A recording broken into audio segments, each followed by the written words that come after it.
अस्सलामुअलैकुम dear student. तो कैसे हैं आप? मेरा नाम शरफात है और आज हम लेक्चर नंबर 4 में देखेंगे रियल नंबर्स और उसकी कुछ प्रॉपर्टीज़ को डिस्कस करेंगे। ठीक है, तो चलते हैं, स्टार्ट करते हैं। सबसे पहले अगर हम बात करेंगे, सबसे पहले होल नंबर्स की। होल नंबर्स को उर्दू में बोलते हैं मुकम्मल आदाद। ठीक है, और इसको जो रिप्रेजेंट करते हैं वो हम करते हैं W के साथ। और ये W में कौन से नंबर्स होते हैं? वो नंबर्स होते हैं 0 1 2 3, आगे जितनी गिनती है चलते जाते हैं ये कॉन्टिन्यूसली।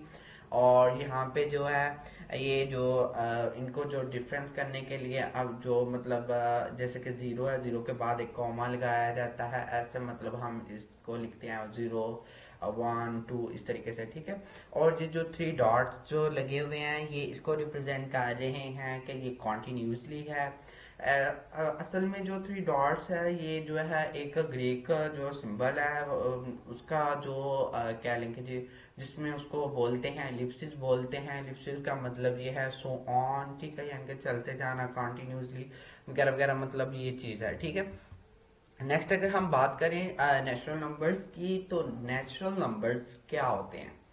नेचुरल नंबर को कहते हैं हम कुदरती आदाद। कुदरती आदाद मीन्स जो कि कहने में भी ये आसान है कि जैसे कि हम जैसे कुदरत ने बनाए हुए हैं। ठीक है, यानी कि जो भी देखें हम चीज़ जो गिन सकते हैं। ठीक है, जो आम हम रूटीन में जन की जिसका इस्तेमाल हो सकता है वो नेचुरल नंबर्स का ही होता है। और बाकी कोई नंबर्स का नहीं हो सकता, मतलब जो आम रियल लाइफ में जो है इनका ज़्यादा इस्तेमालात होता है। ठीक है, जो हम आम मतलब लेन देन में करते हैं। ठीक है, तो इसको एन के साथ रिप्रेजेंट करते हैं।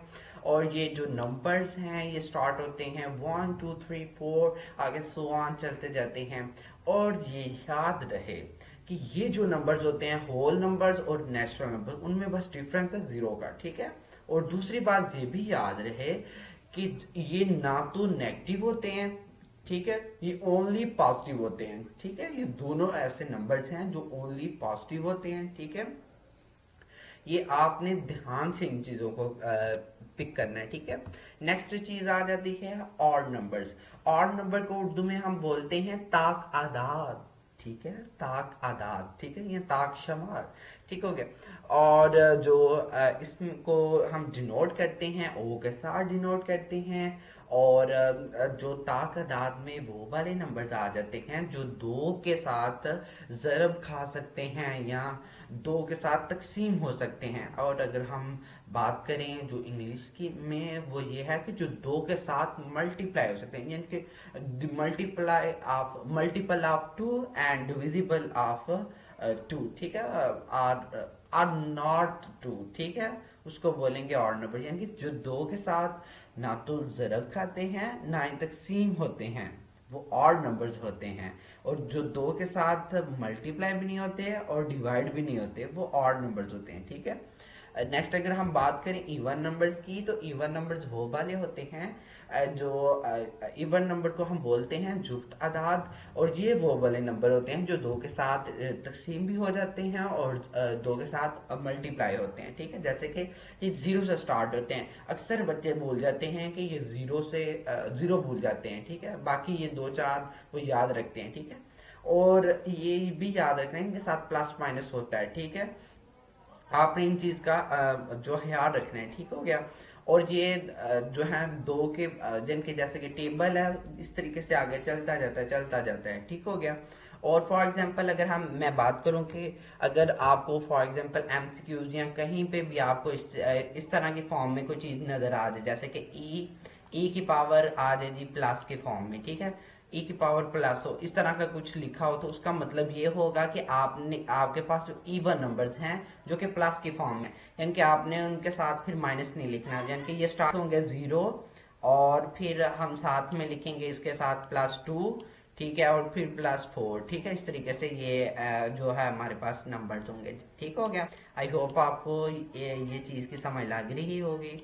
ठीक है, यानी कि ये क्या होगा +4। अच्छा, नेक्स्ट अगर हम बात करें जी हमारे पास प्राइम नंबर्स की, तो प्राइम नंबर ऐसे नंबर्स होते हैं और इनको हम उर्दू में बोलते हैं जी मुनफरिद अदाद, और जो प्राइम नंबर्स होते हैं उनको हम पी से डिनोट करते हैं। और ये नंबर्स वो वाले नंबर्स होते हैं जो कि मल्टीपल होते हैं खुद के ही, और डिविजिबल भी होते हैं खुद के ही, और वन के होते हैं, ठीक है। जैसे कि फॉर एग्जांपल 2, 3, 5, 7, 11, 13, ठीक है। इस तरीके से आगे कॉन्टिन्यूसली चलते जाते हैं, ठीक है। जहाँ तक ये भी काउंटिंग है। अच्छा, तो मैं बोला है कि जो प्राइम नंबर्स होते हैं कि उसके चार डिविजिबल होते हैं, ठीक है। एक तो फर्स्ट वन ये होता है कि कोई भी, जैसे कि लेट से सेवन है, ठीक है। तो सेवन के फोर डिविजिबल कैसे होंगे? जैसे कि एक सेवन होगा उसका डिविजिबल प्लस सेवन वाला, एक सेवन उसका डिविजिबल होगा माइनस सेवन वाला, ठीक है। ये यानी कि दो डिविजिबल हो गए। एक सेवन होगा प्लस वन के साथ डिवाइड हो सकता है, और एक सेवन किसके साथ डिवाइड हो सकता है? माइनस सेवन के साथ, ठीक है। माइनस वन के साथ, सॉरी, ठीक है। तो ये चार इसके जो हैं डिविजिबल हैं। तो आपको ये बात का ख्याल रखना चाहिए कि ऐसे जो भी कोई प्राइम नंबर जिसके ओनली डिविजिबल बस चार हो, तो उसे हम बोलते हैं प्राइम नंबर, ठीक है। और दूसरी डेफिनेशन ये है कि जो अपने अलावा किसी और के पहाड़े में नहीं आते सिवाय वन के, और ये हमेशा वन से आगे स्टार्ट होते हैं। इनकी कंडीशन ही ये होती है, ये ग्रेटर देन वन होते हैं। Okay, I hope you understand. No, I am discussing integer number. तो व्हाट इज इंटीजर नंबर? ठीक है, इंटीजर नंबर्स क्या होते हैं? इंटीजर नंबर्स को हम जीरो के साथ रिप्रेजेंट करते हैं, और ये वो नंबर्स होते हैं जो जीरो से स्टार्ट होते हैं, आगे plus minus one, plus minus two, plus minus three, plus minus four, इनके ये भी कॉन्टिन्यूसली चलते जाते हैं। इनके इसका डिफरेंस होल नंबर के साथ ये है कि वो बस ओनली पॉजिटिव थे, यहाँ पे पॉजिटिव नेगेटिव दोनों हो जाते हैं, ठीक है। अगर हम नेक्स्ट बात करें रियल नंबर्स की, तो रियल नंबर्स वो वाले नंबर्स होते हैं जो कि यूनियन होता है रैशनल का भी और इरेशनल नंबर्स का। तो अब इरेशनल नंबर्स कौन से होते हैं और रैशनल कौन से होते हैं वो हम देखते हैं, ठीक है। पहले तो रियल नंबर्स के उर्दू में क्या बोलते हैं? इसको बोलते हैं हकीकी आदाद, ठीक है। अच्छा जी, पहले आ जाता है जी रैशनल नंबर्स। रैशनल नंबर्स क्या होता है? रैशनल नंबर्स वो वाले नंबर्स होते हैं जो कि जो हमारे पास टर्मिनेटिंग और टर्मिनेटिंग होते हैं, और जो है रिकरिंग होते हैं, उनको हम बोल देते हैं रैशनल नंबर, ठीक है। मैं आगे आपको जो एग्जांपल के साथ आपको डिस्कस करूंगा इसमें, ठीक है। और ये जो रैशनल नंबर जो हैं जो पी बाय क्यू की फॉर्म में लिखे जा सकें, ठीक है। ऐसे नंबर जो पी बाय क्यू की फॉर्म में लिखे जा सकें, और इसमें जो हमारे पास क्यू जो होता है वो कभी भी इक्वल नहीं हो सकता जीरो के, ठीक है। ये कंडीशन होती है, ठीक है। ये कभी भी इक्वल नहीं हो सकता जीरो के, ठीक है। तो ये आपने थोड़ा सा देखना है, ठीक है। नेक्स्ट अगर बात करें रिकरिंग की, तो रिकरिंग क्या होता है? रिकरिंग ऐसे नंबर्स होते हैं, रिकरिंग नंबर जो होते हैं ऐसे वाले होते हैं जो कि हमारे पास जो रिपीट आ रहे हों, ठीक है। जैसे कि ये देखें, हमारे पास ऐसे जो नंबर्स हैं जिनको हम डिवाइड करते हैं तो वो रिपीट चलते जा रहे होते हैं कॉन्टिन्यूसली, वो चलते भी जा रहे हों और रिपीट भी होते जा रहे हों, उनको हम रिकरिंग बोलते हैं।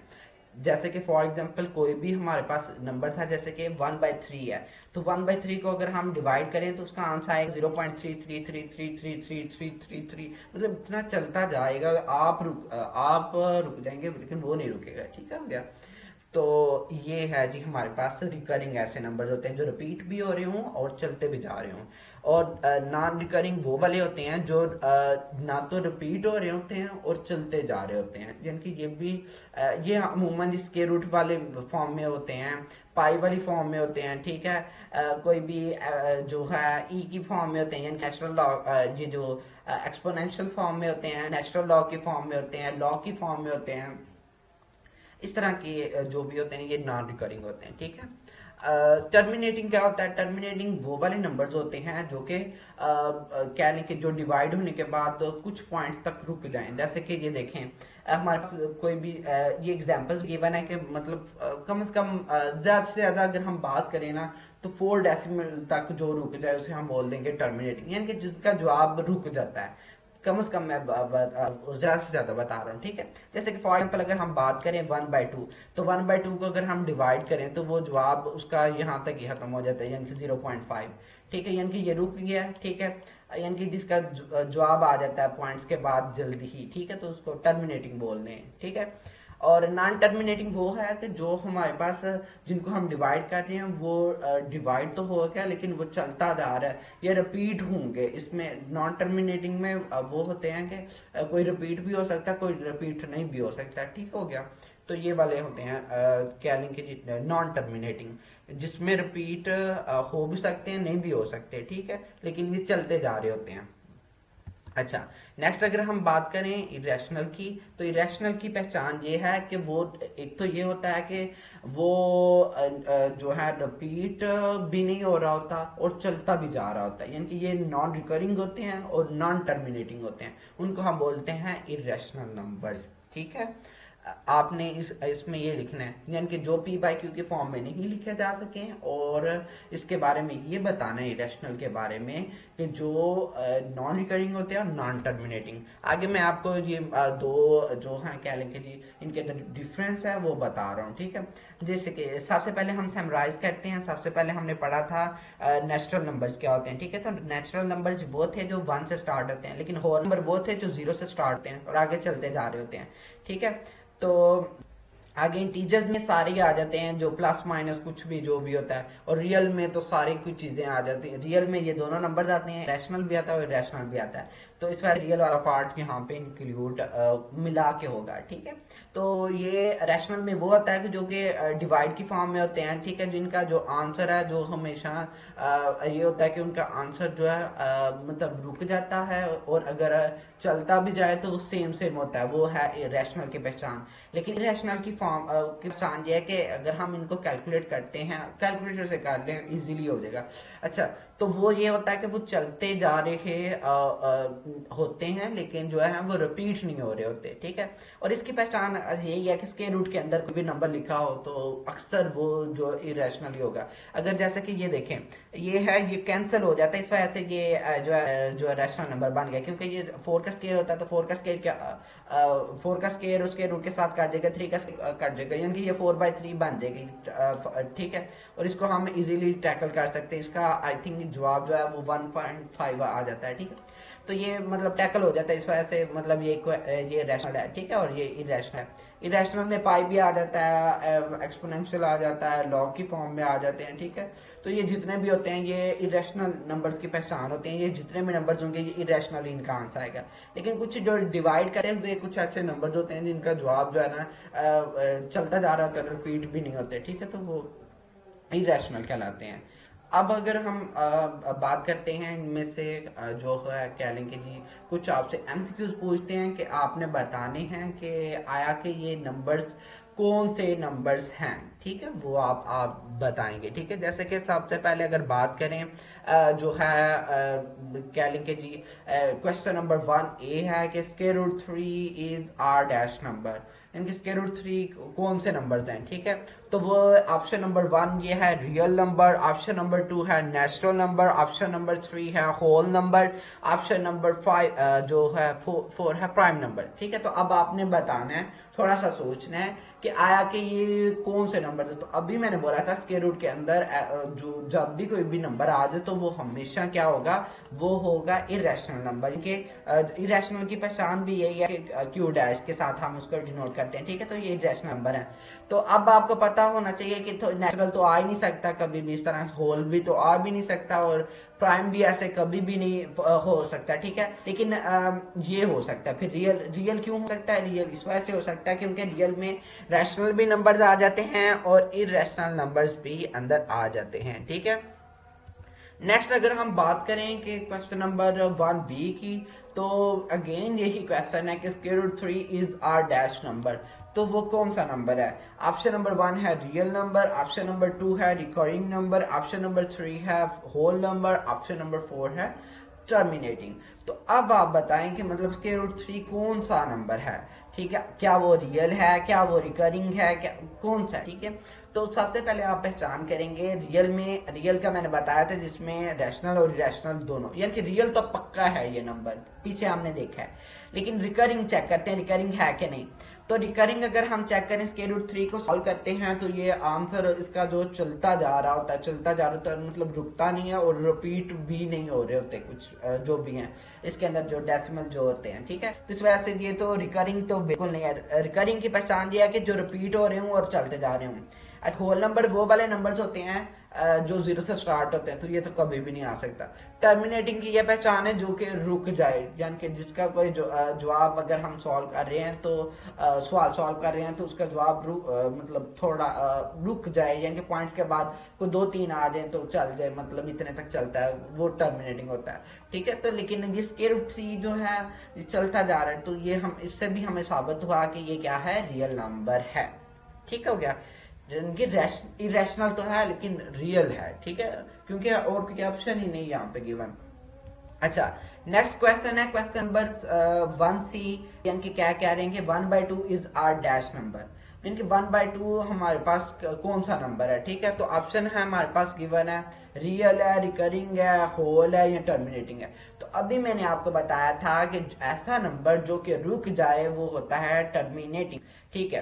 तो ये हमारे पास टर्मिनेटिंग ओके है, ठीक है, लेकिन ये तो रियल भी तो है, आपको थोड़ा सा ये कंफ्यूज हो सकते हैं। रियल है तो रियल इस वजह से हम नहीं लिख सकते क्योंकि ज्यादा टर्मिनेटिंग है, ठीक है।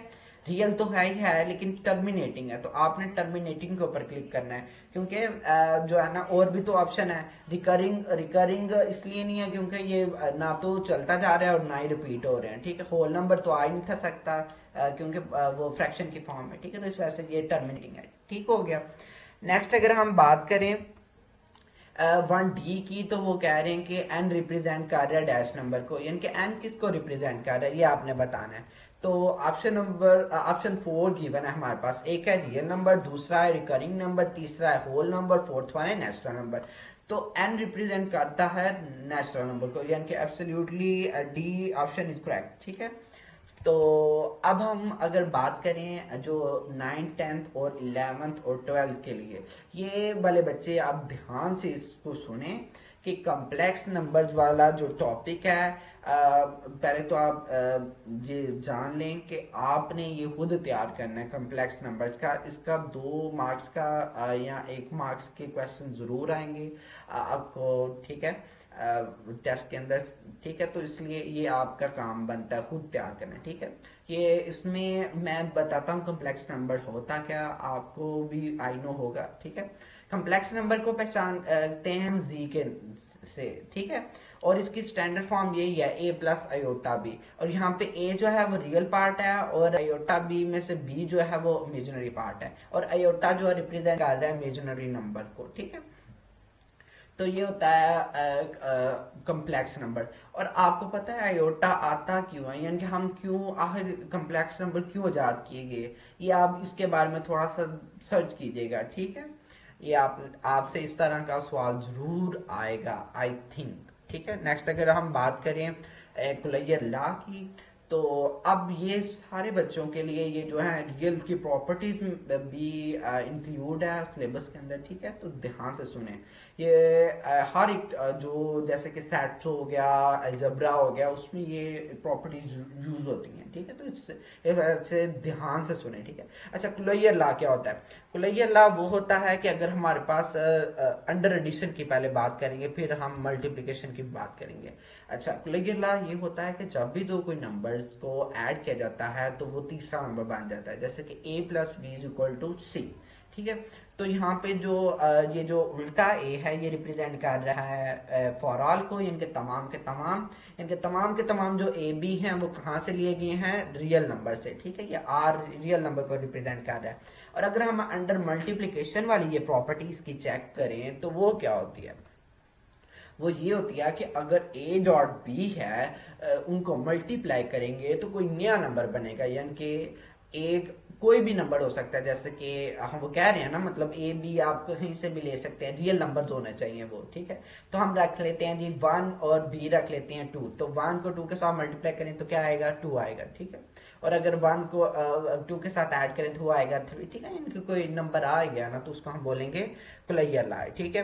नेक्स्ट अगर हम बात करें कम्यूटेटिव ला की, कम्यूटेटिव ला अंडर एडिशन में ये होता है कि प्लस आ जाता है और मल्टीप्लिकेशन में जो है मल्टीप्लाई आ जाता है, तो बस इतना सा डिफरेंस है। और ये आंसर जो है कह लें कि अगर हम ऐड करेंगे वो जाहिर है छोटा ही होगा, तो मल्टीप्लाई करेंगे तो बड़ा ही होगा। अच्छा, जैसे कि a plus b is equal to b plus a, ठीक है। ये हमारे पास है कॉम्यूटेटिव ला, यानी कि जब भी आपने a को b के अंदर ऐड करना है तो वो जाहिर है b को a के अंदर भी ऐड करें तो दोनों का आंसर सेम आए, ठीक है। तो वो कॉम्यूटेटिव ला होता है। तो ये जेन्युइन बात है, मतलब होता है ऐसे, ठीक है। जैसे कि 2 plus 3 is equal to 3 plus क्या लेंगे 2, ठीक है। तो ये आपने ये भी रखना है कि ये हमेशा इक्वल आते हैं, और ये भी पहचान रखनी है कि जब भी इस तरह की कोई फॉर्म गिवन होगी, यानी कि कोई पहला नंबर प्लस दूसरा नंबर इज इक्वल टू दूसरा नंबर प्लस पहला नंबर, इस तरह की फॉर्म गिवन होगी तो आपने उसका नाम लेना आपको आना चाहिए कि ये कौन सी प्रॉपर्टी, अगर प्लस में है तो आपको बोलना चाहिए कि अंडर एडिशन है, और प्रॉपर्टी जो यूज हो रही है वो बतानी आपको आनी चाहिए, ठीक है। तो यही बेसिकली एमसीक्यूज में आपसे पूछा जाएगा, ठीक है। तो अंडर मल्टीप्लिकेशन में ये है कि a dot B is equal to B dot A, ठीक है। तो ये बात है, और जहाँ पे ए बी जो है वो कहाँ से लिए गए हैं, तमाम के तमाम कहाँ से लिए गए हैं, रियल नंबर्स के अंदर से। अगर हम एसोसिएटिव लॉ की बात करें अंडर एडिशन की, तो वो ये है कि हमारे पास जो a plus B plus C is equal to है A plus B plus C. लेकिन ये बात ये है कि ये देखें, पहले आप अगर हम इनको सॉल्व करेंगे, सबसे पहले ए प्लस बी को सॉल्व करेंगे फिर सी को सॉल्व करेंगे, तो एक तो ये बात होगी। और अगर हमारे पास ये बात हो कि ए प्लस इंटू पहले बी प्लस सी को सॉल्व करें और फिर बाद में ए को ऐड करें, तो ये वाले दोनों बराबर होंगे, ठीक है। तो ये आपने मतलब होल्ड करनी होती है प्रॉपर्टी, ठीक है, एसोसिएटिव लॉ। इनकी जब 3 नंबर्स आ रहे हो और वो प्लस की फॉर्म में हो, तो आपको इजीली मेथड क्या है कि आप जो दोनों को पहले ऐड करें फिर तीसरे को ऐड करें, ठीक है। ये भी क्या लेके जी हो सकते, ठीक हो गया। और अंडर मल्टीप्लिकेशन में ये होता है कि बस प्लस की जगह मल्टीप्लाई आ जाता है, ठीक है। आपने जो है ये भी पहचान, इसकी भी पहचान यही रखनी है कि अगर हमारे पास कोई इस तरह की फॉर्म में गिवन होगा नंबर, जैसे कि 2 प्लस 5 इंटू प्लस 3 है, तो उसको हमने कैसे लिखना है, 2 प्लस इंटू 5 प्लस 3 हो तो वो जवाब बिल्कुल बराबर आएगा और आपको उसकी प्रॉपर्टी बतानी आ जाए, ठीक है। नेक्स्ट अगर हम आइडेंटिटी लॉ की बात करें अंडर एडिशन की और मल्टीप्लिकेशन की, यहाँ पे थोड़ा सा डिफरेंस है कि ए के अंदर हम ऐसी क्या चीज ऐड करें कि हमारा जवाब वही ए आ जाए, तो वो है आइडेंटिटी लॉ। यानी कि इसमें 0 ऐड करते हैं तो आइडेंटिटी लॉ बनता है अंडर एडिशन, और अगर हम 1 ऐड कर मल्टीप्लाई करते हैं तो वो होता है मल्टीप्लिकेशन की प्रॉपर्टी। यानी कि ए के अंदर ऐसी क्या चीज मल्टीप्लाई करें कि हमारा आंसर ए ही आ जाए, ठीक है। तो वो होता है अंडर मल्टीप्लिकेशन में आइडेंटिटी लॉ ही होता है, ठीक है। नेक्स्ट अगर हम बात करें इनवर्स लॉ की, तो इनवर्स लॉ अंडर एडिशन की बात करेंगे और अंडर मल्टीप्लिकेशन की बात करेंगे, तो इनमें भी डिफरेंस है। अंडर एडिशन में ये होता है कि ए के अंदर क्या चीज ऐड की जाए कि जवाब हमारा 0 आए, तो वो ये होता है कि ए को ए के साथ ही माइनस किया जाए तो जवाब हमारा 0 आ जाएगा, यानी कि माइनस से ऐड किया जाए उसके अंदर। और अंडर मल्टीप्लिकेशन में ये होता है कि ए के साथ ऐसी क्या चीज मल्टीप्लाई की जाए कि जवाब हमारा 1 आ जाए, तो वो ये है कि ए के अंदर 1 ओवर ए के साथ मल्टीप्लाई किया जाए तो हमारा जवाब जो है वो 1 आ जाए, ठीक है। इधर इज इक्वल टू 1 होना चाहिए, ठीक है। तो ये थोड़ी सी मिस्टेक है हमारी, ठीक है। तो ये आप लगा लें यहाँ पे इज इक्वल टू 1, हो गया। अच्छा, नेक्स्ट अगर हम बात करें इसके भी एमसीक्यूज की, तो अब आप ये बताएं कि हमारे पास ये जो क्वेश्चन नंबर 2A है, ये कौन सी प्रॉपर्टी इसके अंदर होल्ड हो रही है। आपने ये जो है एमसीक्यूज का जो आंसर है ये आपने कमेंट बॉक्स में मुझे बताना है कि क्लोजर लॉ है, इनवर्स लॉ है, कॉम्पिटिटिव या आइडेंटिटी है, ठीक है। और नेक्स्ट जो क्वेश्चन नंबर 2B है वो भी आपने इसका कमेंट बॉक्स के अंदर आपने बताना है कि आखिर ये कौन सी प्रॉपर्टी है, ठीक है। I hope you are understand. तो हमारा जो है कह लेंगे जी यहीं तक हमारा लेक्चर था, ठीक है। तो अब हमें दीजिए इजाज़त, ओके, अल्लाह हाफिज़।